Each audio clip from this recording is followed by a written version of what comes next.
एक ब्राह्मण देवता थे, नाम था अजामिल। पढ़ा लिखा बड़ा विद्वान था, पर दुर्भाग्य से जंगलों में समिधा बीन रहा था। इतने में एक पुण्य वधू को देखा, एक वैश्या। उसकी सुंदरता पर इतना दीवाना हो गया अजामिल कि घर परिवार पत्नी पुत्र सबको छोड़ के उसी के प्रेम में पागल होके उसी के घर चला गया और उसी गणिका के संग रह करके इसने 10 बच्चों को पैदा किए। 10वें बच्चे का नाम एक संत के कहने पर नारायण रख दिया और उस बच्चे में इसकी बहुत अधिक आसक्ति हो गई। हर बात में बेटा नारायण चलो भोजन करो, बेटा नारायण चलो घूमने चलो, बात बात में बुलाने लगा। अब जब मरने का वक्त आया, काले काले यमदूत लेने आए तो डर के मारे ये चिल्लाया, बेटा नारायण बचाओ। भगवान के पार्षदों के कान में ध्वनि गई तो तुरंत 4 पार्षद प्रकट हो गए, मार धक्का यमदूतों को दूर फेंका।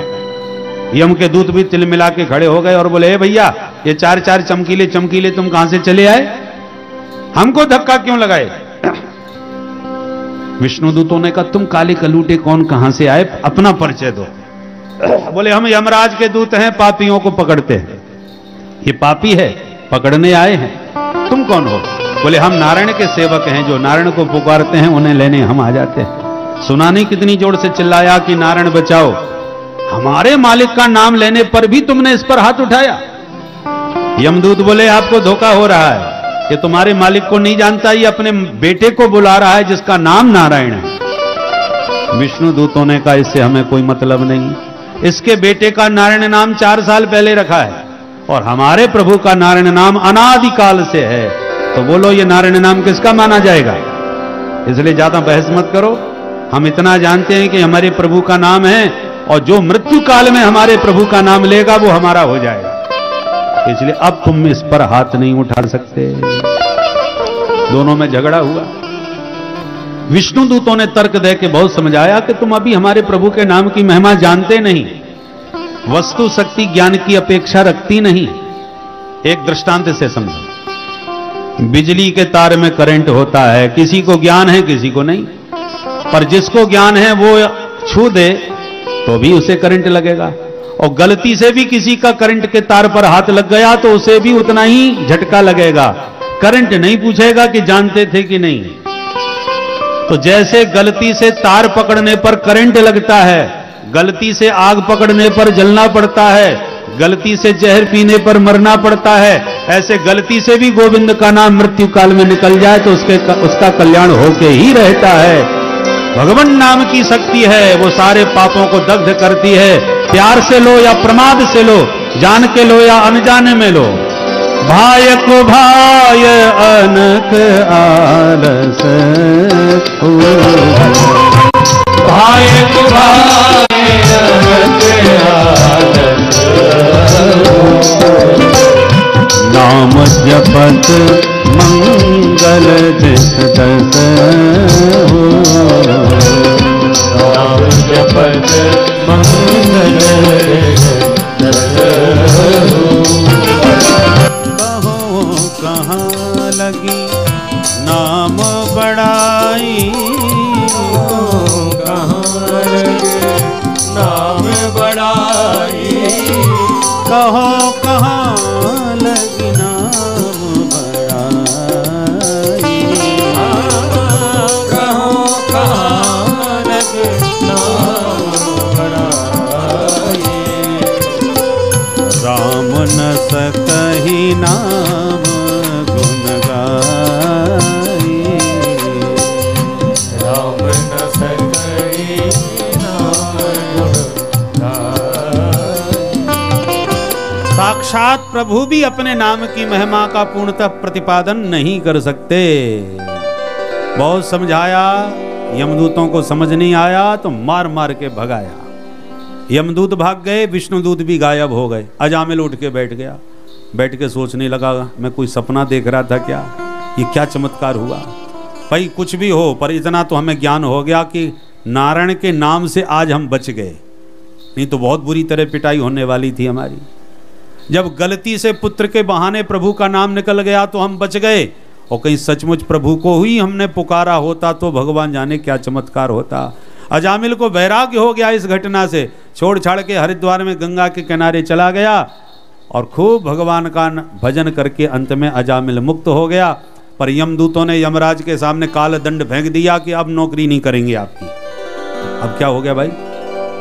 बोले आपकी आज्ञा से उस पापी अजामिल को पकड़ने गए और पिट के वापस आ गए। अरे तुम्हें किसने मारा और क्यों मारा? बोले सरकार इसलिए मारा क्योंकि उस पापी ने नारायण को पुकारा। सो यमराज ने तुरंत यमदूतों के मुंह पे हाथ धर दिया, खबरदार, अब लिया सुलिया ये नाम दोबारा मत लेना। क्यों, क्या हो गया? बोले भाई यहाँ चारों तरफ नरक में पापी पापी पड़े हैं और ये प्रभु का पवित्र नाम तुमने यह जोर से चिल्लाया, उनके कान में आवाज चली गई तो मेरा कारोबार सब चौपट हो जाएगा। आज और अभी इसी वक्त उन सब की विदाई करनी पड़ेगी हमें। पेट्रोल पंप में माचिस जलाना खतरे से खाली नहीं, नेक चिनगारी बैठ गई तो विस्फोट हो जाएगा। ऐसे ही प्रभु का नाम पाप संहारक है।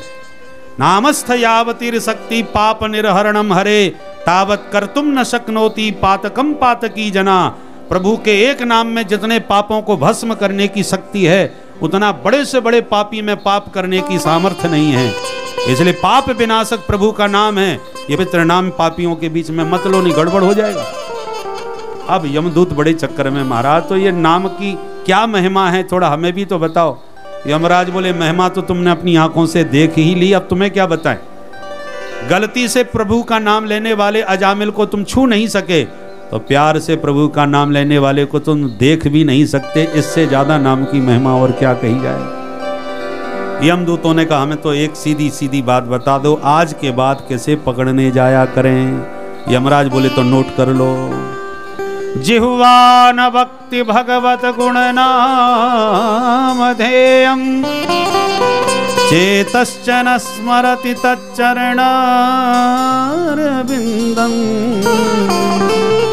कृष्णाय नो नमति यद शिरये कदापि तानानयध्वमसतो कृत विष्णु कृत्यां। जिनकी जिह्वा से प्रभु का पवित्र नाम न निकलता हो उन्हें पकड़ के लाओ। जिनका माथा माधव के चरणों में न झुकता हो उन्हें पकड़ के लाओ। जिनका चित्त प्रभु के चरण कमलों का चिंतन न करता हो उन्हें पकड़ के लाओ। बाकी लोगों से हाथ मत लगाओ। उन लोगों का पाप क्या है? बोले पाप यही है कि वो कृतज्ञ है। किए हुए उपकार को न मानने वाला व्यक्ति कृतज्ञ होता है। किसी ने आपको एक गिलास पानी पिलाया तो आपके मन में भाव आना चाहिए कि इसके बदले में एक गिलास दूध मैं इसको पिलाऊंगा, तब इसके ऋण से ऋण होऊंगा। इसको कहते हैं कृतज्ञता और कृतज्ञता। कृतज्ञ कौन होता है? एक गिलास पानी पिया सो पी लिया और मौका मिला तो गिलास कोई जेब में चुपचाप धर के खिसक लिया। इसको कहते हैं कृतज्ञ। पानी का पानी पिया और गिलास को भी लेके चंपत हो गए। तो व्यक्ति को कृतज्ञ होना चाहिए, कृतज्ञ नहीं। इसलिए सुखदेव जी कहते हैं परीक्षित ये परम गोपनीय इतिहास मुझे कुंभज ऋषि ने सुनाया था मलय पर्वत के शिखर पर ठाकुर जी की सेवा करते समय। वही पवित्र इतिहास प्रसंगानुसार परीक्षित मैंने आज तुम्हें सुना दिया। अब इससे ज्यादा नाम की महिमा और क्या कही जा सकती है। अब आइए इसी बात पर हम भी मिलकर ताली बजा के मस्ती से भगवान के नाम की नौका में आरूढ़ हो जाएं। भगवान की नाम की नौका में जो बैठ गया वो भव सागर से पार हो गया। तो जो भव सागर पार करना चाहें वो आए मेरे साथ ताली बजा के भगवान नाम की नौका में आरूढ़ हो जाएं। मित्रों, आज महाराज जी ने हम सभी लोगों को बहुत ही उत्तम एवं शिक्षाप्रद कथा सुनाई है। आशा करता हूँ कि इस शिक्षाप्रद कथा से हम सभी कुछ न कुछ शिक्षा अवश्य ग्रहण करेंगे और अपने जीवन को सुखी, सात्विक और सामर्थ्य बनाने का प्रयास करेंगे। मित्रों, अगर आपको यह शिक्षाप्रद वीडियो पसंद आया हो तो वीडियो को लाइक करें और अधिक से अधिक लोगों को शेयर भी करें, जिससे और भी लोग महाराज जी की इस कथा से शिक्षा लेकर अपने जीवन को सुखी बना सकें। मित्रों, अगर आपने अभी तक हमारे चैनल को सब्सक्राइब नहीं किया है तो तुरंत सब्सक्राइब कर लें, जिससे आपको नोटिफिकेशन के माध्यम से हमारे महाराज जी के शिक्षाप्रद वीडियो तुरंत प्राप्त हो सके। मित्रों, तो कल फिर किसी न किसी महाराज जी के शिक्षाप्रद वीडियो के साथ आप लोगों के समक्ष फिर से प्रस्तुत होंगे। तब तक के लिए नमस्कार।